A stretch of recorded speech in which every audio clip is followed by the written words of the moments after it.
Hello दोस्तों, कैसे हैं आप लोग। आज हम लोग जानेंगे सेंटर के बारे में एंड सर्किल के बारे में and radius, diameter and chords के बारे में। क्या होता है पार्ट्स ऑफ सर्किल। आज हम पढ़ेंगे, क्या पढ़ेंगे? Parts of circle. Parts of circle में पहला होता है सेंटर। कोई भी चीज़ जो सर्कल के बीच में जो होता है वो सेंटर होता है। कल हम आप लोगों को बताए थे सेंटर के बारे में। सेंटर क्या होता है? 2D होता है, 2D है ये। और ये बीच वाला जो होता है वो सेंटर कहलाता है। किसी भी चीज़ को सेंटर कहते हैं जो बीच में भी हो, इससे जिससे विदाउट सेंटर कोई भी सर्कल नहीं बन पाएगा। विदाउट सर्कल इसके बीचों बीच होते हैं सेंटर। किसी भी सर्कल के बीच जो होता है उसे हम कहते हैं सेंटर। एक दूसरा होता है रेडियस। रेडियस बहुत ज़्यादा इम्पोर्टेंस है। रेडियस जिसको हिंदी में कहा जाता है त्रिज्या। वो त्रिज्या होता है जहाँ सेंटर होता है और सेंटर से जो हाफ हम करते हैं उसको हम कहते हैं रेडियस। रेडियस इसको हम डिनोट करके लिखते हैं आर। क्या लिखते हैं? आर लिखते हैं। रेडियस को हम क्या लिखते हैं? आर लिखते हैं। एक होता है डायमीटर। उसके बाद हम रेडियस पढ़ लिए, उसके बाद हम जानेंगे डायमीटर क्या होता है। डायमीटर व्यास। डायमीटर सिंपल चीज़ है।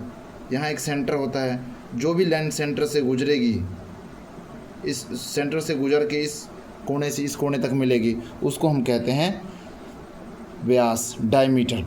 मान लीजिए सेंटर से जो भी लाइन सेंटर से गुजरे और डायमीटर कहलाता है। इसको हम डायमीटर को हम डी से लिखते हैं। डी से डी इक्वल टू 2 आर होता है। डी से हम लिखते हैं सिंपली एग्जांपल देखो, डी से लिखते हैं। एक ए आर हो गया, एक ए आर हो गया।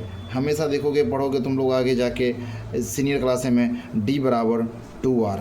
डी बराबर 2R मतलब 2 रेडियस। डी हमेशा 2 रेडियस के बराबर होता है।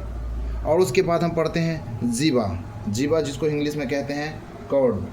जो कॉर्ड जो होता है कोई भी सेंटर के या कोई भी सर्किल के सेंटर से नहीं होके उसके बगल से गुजरे, साइड से, जो सेंटर से ना गुजरे, उसे हम कॉर्ड कहते हैं। जो सेंटर से ना गुजरे उसे हम कॉर्ड कहते हैं। क्या कहते हैं? कॉर्ड कहते हैं। क्या कहते हैं? कॉर्ड कहते हैं। आप लोग इतना बारे में समझ गए हैं। एक और दोबारा हम रिपीट कर देते हैं। सेंटर जो भी है, जो बीचों बीच सेंटर हो सर्किल के, उसे हम सेंटर कहते हैं। रेडियस जो उसको सेंटर से लेके स्पर्श रेखा जो होती है यहाँ पे नज़दीक में, उसको हम कहते हैं रेडियस। डायमीटर वो होता है जो सेंटर से होके गुजरे, किसी भी सर्किल के सेंटर से होके गुजरे, उसे हम रेडियस कहते हैं, जिसे हम आर से लिखते हैं। डी बराबर 2R होता है हमेशा। सीनियर क्लासेस में पढ़ोगे भी। उसे कहते हैं कॉर्ड। जीवा जो उसके नज़दीक से, सेंटर के नज़दीक से होके ना गुजरे, सेंटर के नज़दीक से होके गुजरे, सेंटर से ना गुजरे, वो सेंटर से ना गुजरे। सेंटर से गुजरेगा वो रेडियस, सेंटर से नहीं गुजरेगा वो कॉर्ड। सेंटर से गुजरेगा वो रेडियस, सेंटर से जो गुजरता है रेडियस, जो सेंटर से ना गुजरे उसे कॉर्ड। एक सर्किल में कितना भी हम कॉर्ड लिख सकते हैं, कितना भी हम जीवा बना सकते हैं। अब इतना आप लोग समझ गए होंगे। इसके बाद हम जानेंगे सेक्टर के बारे में। सेक्टर को हिंदी में कहते हैं त्रिज्याखंड। जो सेक्टर मान लो जो दो रेडियस से हम 2 रेडियसों के बीच में जो जितना भी चाप है, उसके बाद में जितना भी जगड़ है, उसे हम कहते हैं सेक्टर। जैसे ये सेक्टर, ये पूरा हो गया सर्किल का सेक्टर। जैसे सीनियर क्लासेस में आप लोग पढ़ेंगे सेक्टर फाइंड करो, तो सेक्टर हम यहाँ से ऐसे निकाल लेंगे। और एक होता है टेंजेंट तुम लोग हमेशा ये समझ लो, टेंजेंट कोई भी लाइन को स्पर्श करके यहाँ से लाइन से टच करके निकले, जो सर्किल को अंदर से नहीं, सर्किल से बाहर से टच करके निकले, उसे हम टेंजेंट कहते हैं। कोई भी लाइन जो सर्किल से टच करके निकले उसे हम टेंजेंट कहते हैं। और देखिए, 0 टू हीरो इतना आसान नहीं है, बहुत टाइम लगता है कुछ भी बनने में, इसलिए आप लोग रखिए आसान।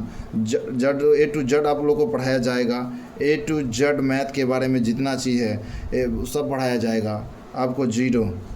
0 से टू हीरो बनाया जाएगा, हीरो। इसलिए बने रहिए आप लोग निंजा मैथमेटिक्स @ निंजा मैथमेटिक्स पे बने रहिए।